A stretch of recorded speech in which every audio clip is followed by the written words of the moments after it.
I was wrist-deep in a Linux kernel panic when the notification sound chimed, a sharp digital noise that usually sends most systems engineers into a cold sweat. The entire production cluster was down. Nothing was loading. Not the client dashboard, not the analytics backend, not even the main login portal. Just a swirling loading circle on a blank background, and a growing sense of impending doom. I took a slow sip of lukewarm black coffee that tasted like industrial waste, exhaled through my nose, and cracked my knuckles. 14 minutes of intense debugging later, the glitch was patched, the autoscaler stabilized, and the junior developers were flooding the messaging channel with praises, treating my quick fix like divine intervention. As usual, there was no thank you from management, not even a thumbs-up emoji, just radio silence. That is the daily rhythm of my life at this company. Gavin builds, automates, monitors, and is otherwise treated like a piece of office furniture that happens to write code. They do not understand the cloud architecture, because I am the cloud architecture. I remember when this company was just 4 people in a cramped garage, and I was their entire one-man operations army. We did not have venture capital funding, human resource departments, or corporate policies. We had big dreams, cheap monitors, and cold pizza. We worked long hours, fueled by caffeine and the shared excitement of building something meaningful from scratch. Every server configuration, database schema, and deployment script was written by my own hands. So, when our cloud provider refused to give us enterprise access without a real tax identification number, and the founders were too busy pitching venture capitalists to deal with real technology, guess who signed up using their personal enterprise account to spin up our first virtual environment? That was me. I used my personal credit card, my personal name, and my own home address to register the account that would become the foundation of our entire tech stack. I spent my own money to keep the virtual machines running during those critical first months when the company had no cash. None of the founders, including Charles Cole, the chief executive officer who once famously asked if HTML was some kind of spreadsheet software, ever bothered to migrate the account to a corporate profile. Not when we raised our first round of funding. Not when we moved into a real office with Windows. Not even when we were acquired by Vanguard Dynamics, a massive corporate conglomerate that sends us weekly newsletters about operational synergy. The entire system, the deployment pipelines, the database configurations, the domain name system failovers were still humming under my credentials.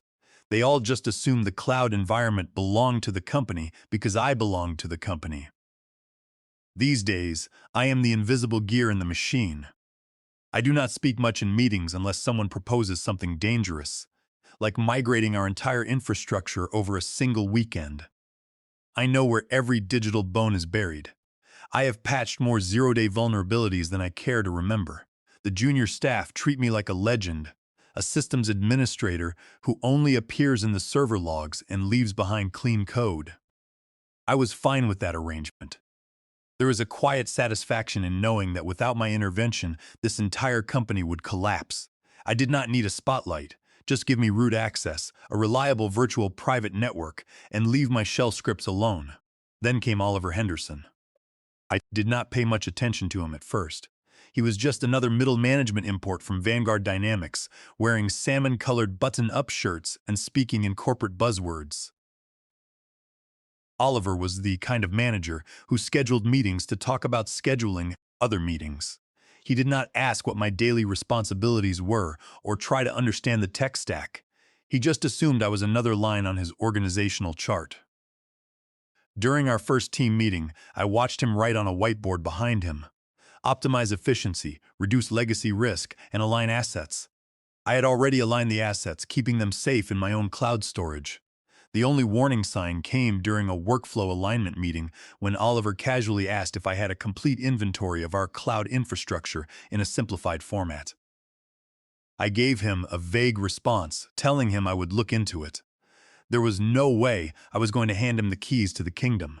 I was not about to explain that every single byte their platform ran on was sitting inside a personal cloud account paid for out of my own pocket because nobody had updated the billing information in 7 years.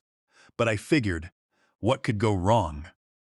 Oliver introduced himself like a man who practiced handshakes in front of a mirror. He had a damp grip and an overly intense stare. He told me he was excited to collaborate and leverage my departmental strengths. I had debugged systems faster than it took me to process his corporate speak. My response was a neutral nod.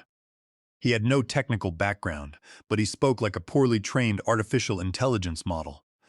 Our first one-on-one meeting was labeled as a brainstorming session for organizational realignment. I showed up with a severe headache.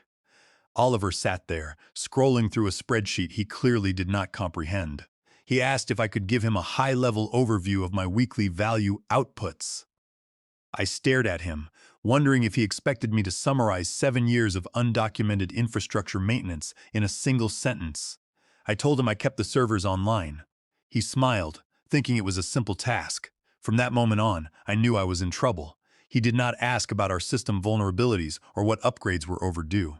Instead, he wanted to talk about employee sentiment metrics and proposed gamifying our support ticket resolution system.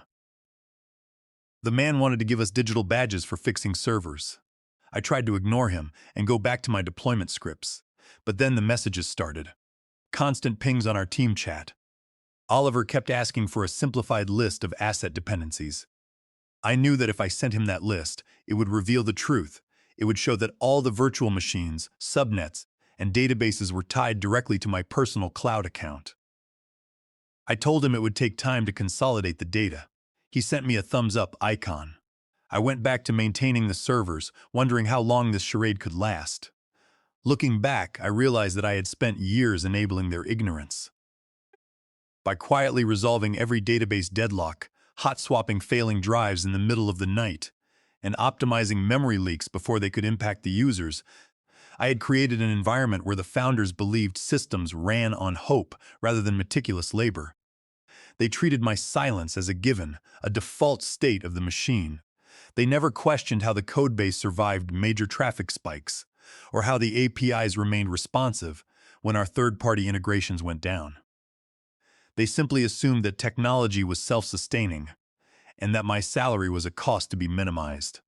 That was the core flaw in their calculations, and it was a mistake they were about to understand in the most painful way possible. Oliver's management style only grew more exhausting over the next few weeks. He made the engineering team download complex task management boards as if we were organizing a high school bake sale. He demanded daily stand-up meetings with developers whose only job was to prevent the servers from crashing in silence. These meetings were a complete waste of time, focusing on progress bars and color-coded tags rather than actual software quality. He established meeting-free Fridays, only to immediately schedule mandatory team-building calls on those very days. Meanwhile, I was quietly fixing security flaws in the database and keeping the application online after a bad deployment almost wiped out our uptime. Oliver never noticed any of this. To him, I was just Gavin from operations, a developer who failed to fill out his quarterly goals spreadsheet with enough descriptive bullet points. The atmosphere on our team began to shift.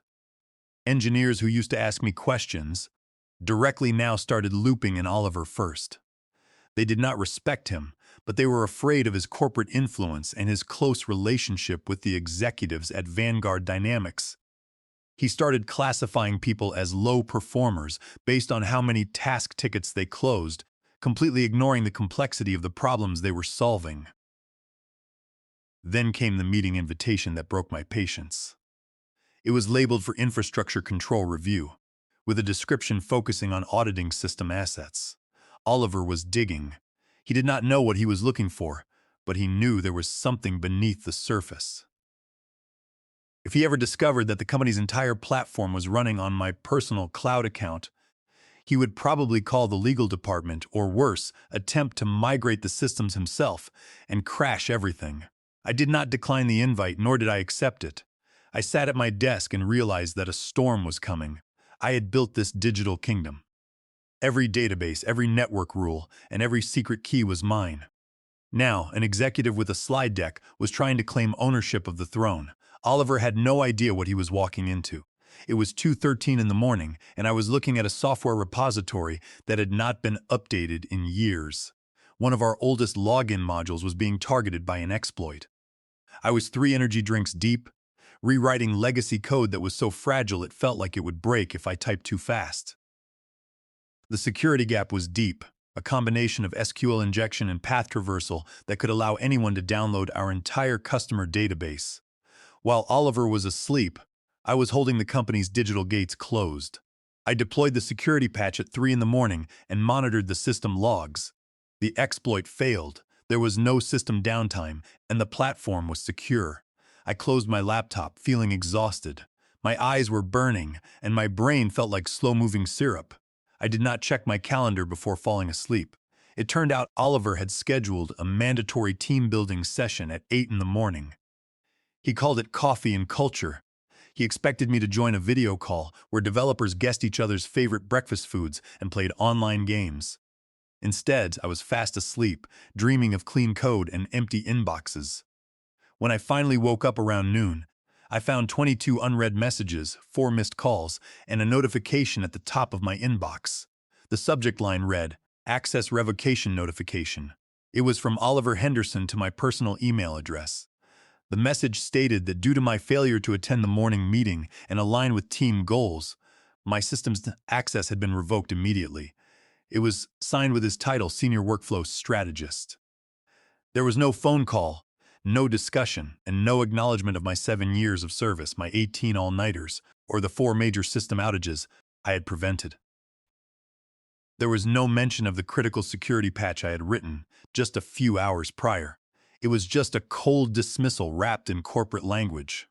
I tried to log into the administrator portal, but my credentials were rejected.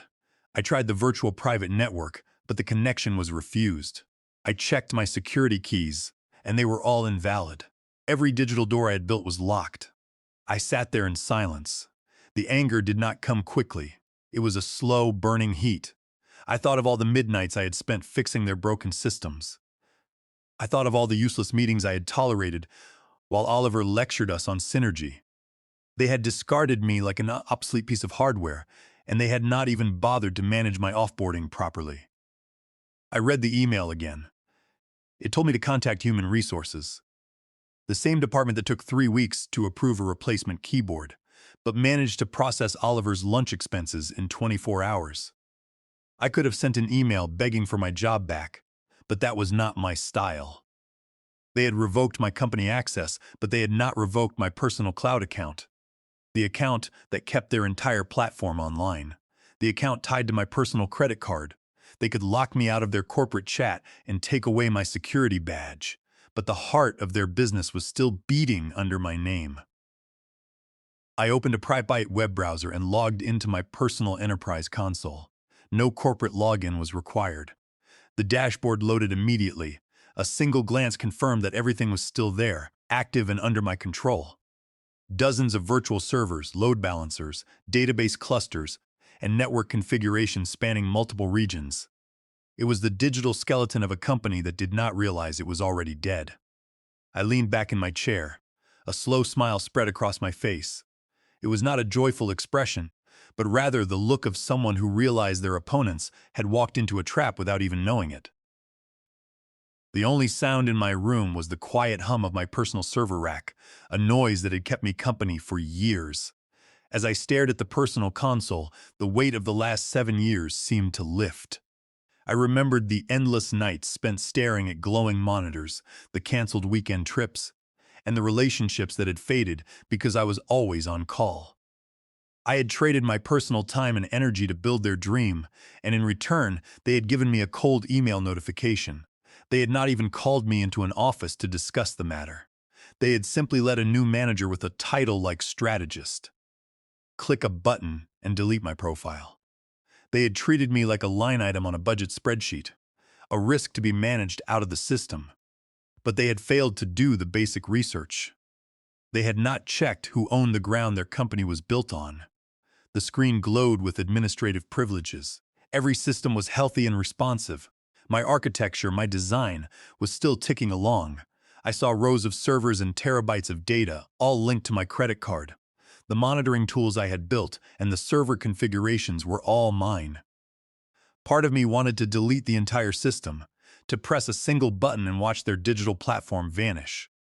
But that would have been too simple and too fast. I wanted a quiet, deliberate response. I needed a scalpel, not a sledgehammer. I sat in the quiet room and began to plan my next steps. I did not delete any data. I did not want to trigger their automatic monitoring alarms just yet. Instead, I navigated to the network routing configurations. One by one, I began editing the domain name system entries.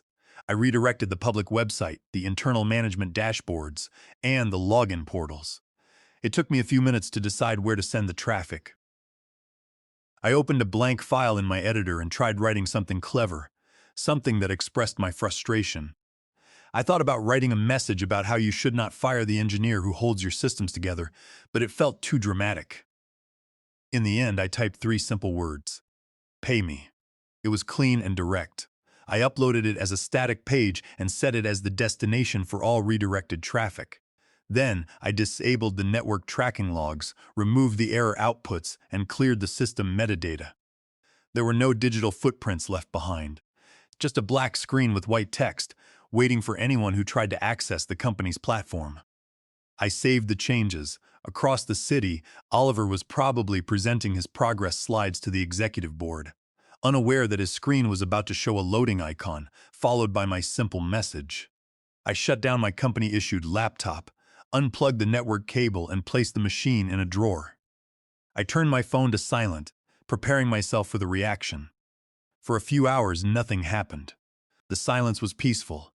I wondered if I would feel regret or anxiety, but all I felt was a calm certainty. The company's servers were still running, using my resources, but the platform was completely inaccessible to their users. It was a functioning system that was completely useless to them. By 4:37 in the afternoon, my personal phone began to vibrate constantly. The silence was broken by a wave of messages and missed calls. The initial texts were from junior developers asking if we were experiencing database issues. Then the messages became more urgent. People realized they were locked out of the systems. They asked if I knew what was happening. They told me Oliver was panicking and that the legal team was being involved. I ignored the messages and let the panic grow on their side. Then, my phone showed a call from Laura Jennings. She was a systems manager and the only person at the company I considered a friend. We had worked together for years and shared many lunches. I hesitated for a moment, then answered the call. Laura spoke in a whispered, urgent tone. She told me the situation looked terrible and asked if there was a misunderstanding. She urged me to call Oliver or the legal department and take the page down so we could discuss the issue. I asked her if the servers were broken. She paused, then admitted they were online but inaccessible. I told her that was exactly the point. She sighed and said the company would not respond well to my actions. She claimed she was not defending Oliver, but argued that I was putting the team in a difficult position by disrupting client services. She asked me to be reasonable. That phrase made me angry. I had spent 7 years being the most reasonable person in the company, working late nights and fixing emergencies while management took the credit. I told her that firing an engineer without cause and locking them out of their own system was what was unreasonable. I told her they should not be surprised when the systems went dark. I could hear the fear in her voice, but it was not fear for my well-being. It was fear for her own position in the company. She was worried about how this would look on her record and whether the executives would hold her responsible. I hung up the phone. 2 minutes later, I received an email from Human Resources. The message stated that they were aware of the system disruptions and were investigating a breach of intellectual property. They demanded that I cease all activity and contact their legal department immediately, warning that failure to comply could result in civil or criminal proceedings. I did not reply. I simply moved the email to a folder on my desktop and sat in the quiet room. Even Laura had aligned herself with the company. I was completely on my own now, but I held all the keys. I watched the dashboard monitor the network traffic. Within 30 minutes, the incoming requests began to fail. The load balancers, still functioning perfectly, routed every single connection to my simple static page. The payment system stopped processing transactions. The client dashboard showed nothing but my demand, and the internal development environments were completely locked. I could see the database connections dropping as the services failed to authenticate. The company was completely blind. They had no access to their code, no access to their customer data, and no way to deploy a fix. They were completely at my mercy, and they did not even have the credentials to contact the cloud provider to dispute the account. The next call came just after sunset. I did not recognize the number, but I had a feeling it was someone important. I answered and heard the voice of Charles Cole, the original founder of the company. He sounded tired and stressed.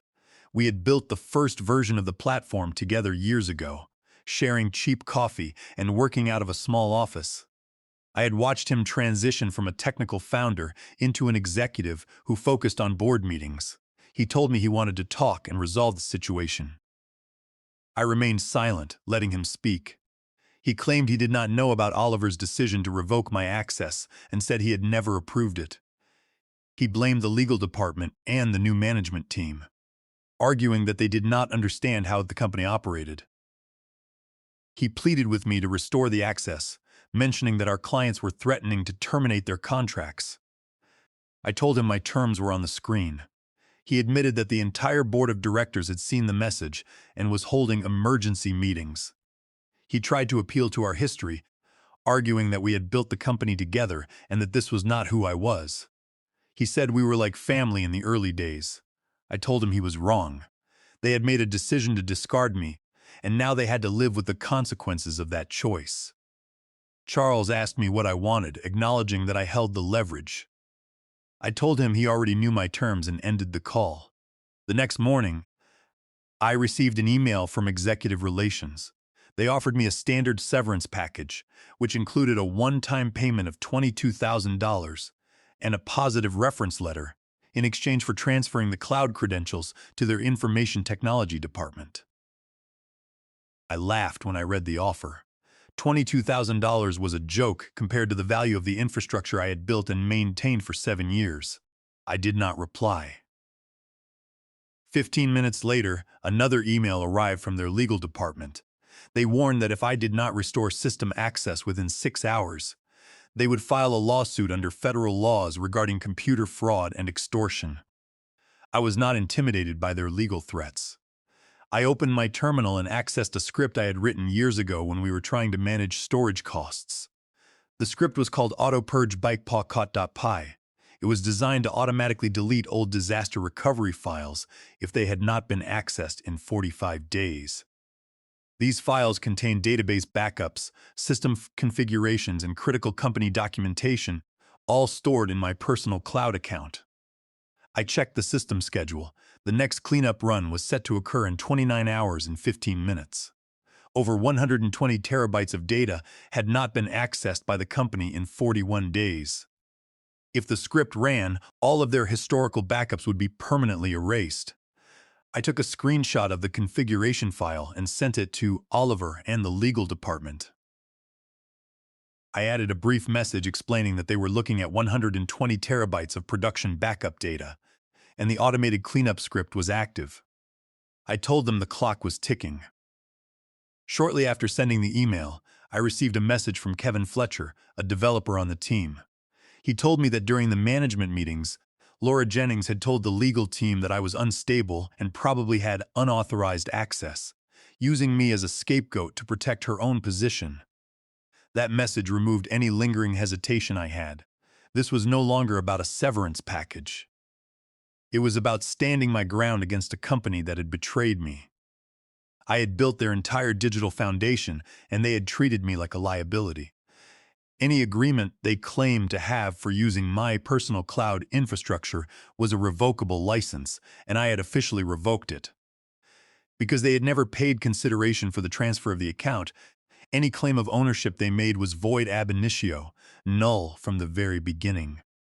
I was the sole legal owner of the cloud tenant, and they were going to have to pay my price.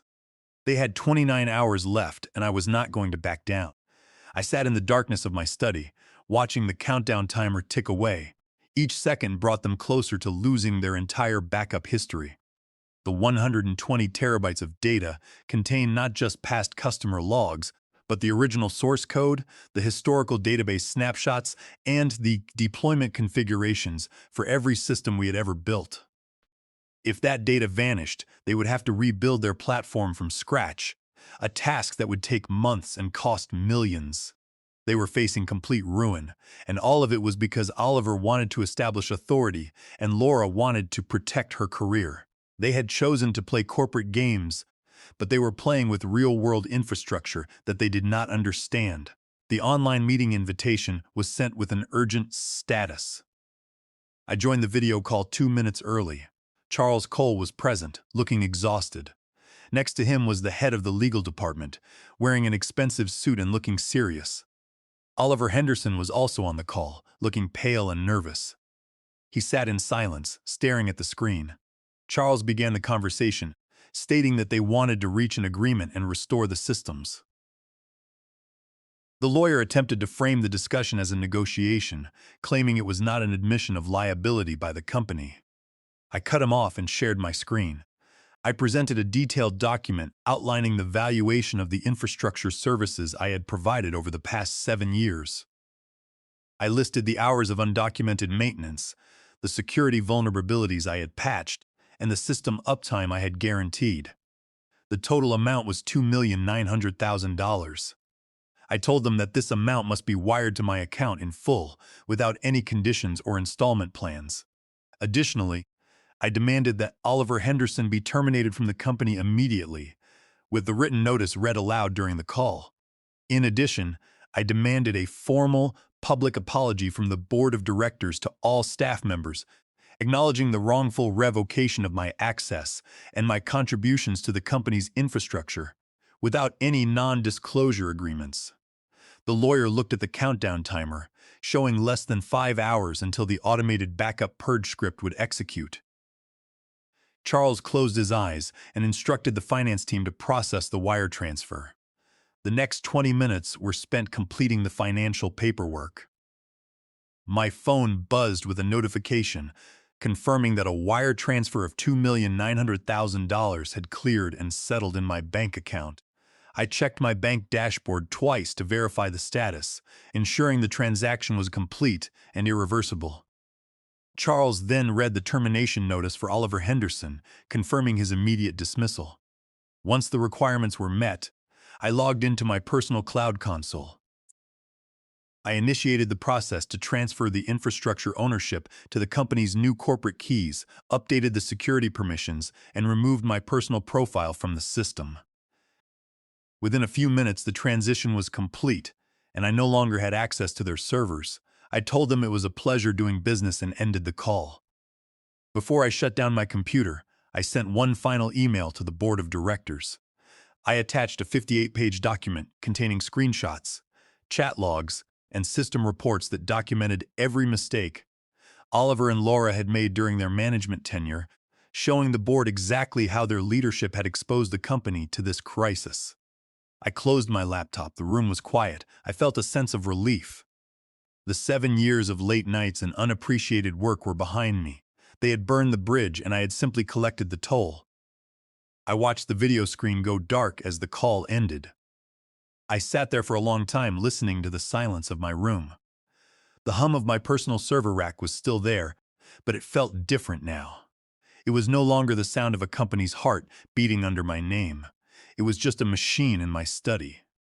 The $2,900,000 was sitting in my bank account, a tangible acknowledgement of the years I had given to a company that had tried to throw me away. I had spent 7 years keeping their lights on, and when they turned those lights against me, I had simply reclaimed the power. I had built the system, I had defended it, and in the end I had owned it.